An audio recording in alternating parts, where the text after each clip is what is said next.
the Donut Man. Hey guys, what record do you guys have for Sooners finishing at the upcoming season, Big 12 championship, playoffs? From what are you seeing and hearing?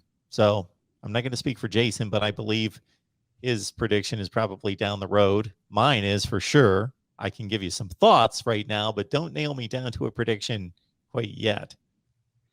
Yeah, I'm the same way, Mark. I once we'll get into this here, obviously, here in the next month or so. But I think just a couple of thoughts overall. I think Oklahoma is in maybe more of an interesting position on when you look at this season than they've been in really quite some time, Mark. When you look at when Lincoln Riley took over for Bob Stoops, he they had tons of players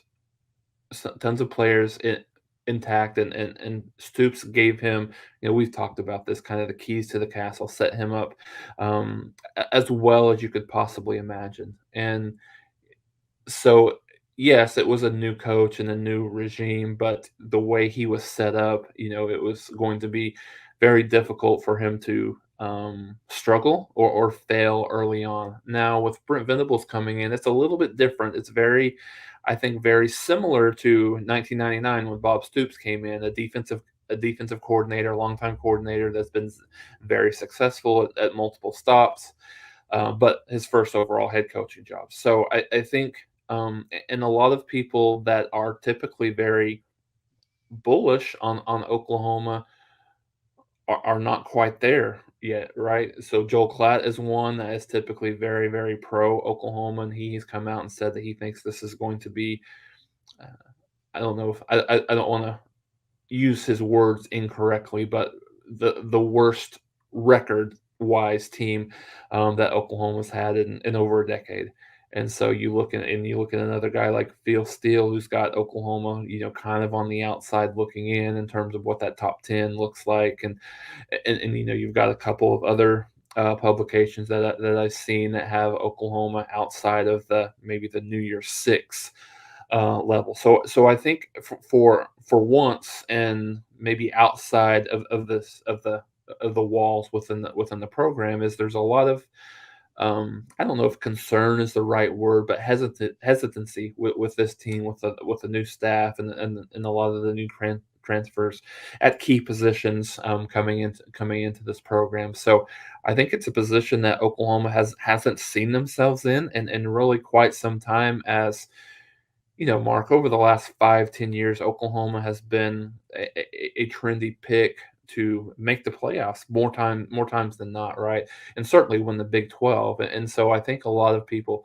still, I think Oklahoma is probably the overwhelming favorite to win the Big 12, but I don't think it's as maybe cut and dry early on than it's been in years past. So I think this is going to be really interesting as we start going and looking at this a little bit further between you and I, and then just as some of these predictions and prognostications for the season start coming out, that I don't think Oklahoma will be a trendy pick for a college football playoff spot. I think Oklahoma's probably, I mean, the preseason polls are, as well as I do, Mark, are very much built on reputation. Not there's some component of what teams have returning, but a lot of it's built on reputation.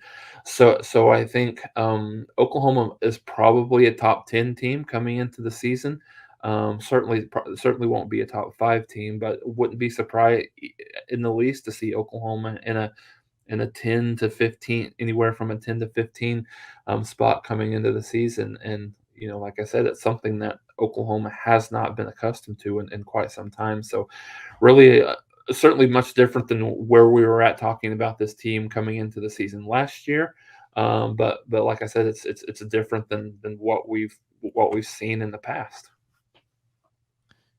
We've looked over preseason and postseason rankings for Oklahoma and other teams, and I don't want to call it a pattern because many times, especially at a program like Oklahoma, there will be high expectations preseason, and that team will be just as good as what we anticipated and follow through with a top 3 to 5 finish in the country. But there are plenty of seasons over the past 20 years. If you went through Stoops and Riley's tenure, especially Stoops' tenure, where it seemed as though there would be some, for what Oklahoma would be, lower rankings in the preseason where teams excelled and exceeded expectations. And then some other teams that, whether due to just poor play or key injuries at some point early in the season, I'm thinking about one year in particular, but some other seasons where a top 3 to 5 Oklahoma team preseason didn't meet the expectations, a la just this past season.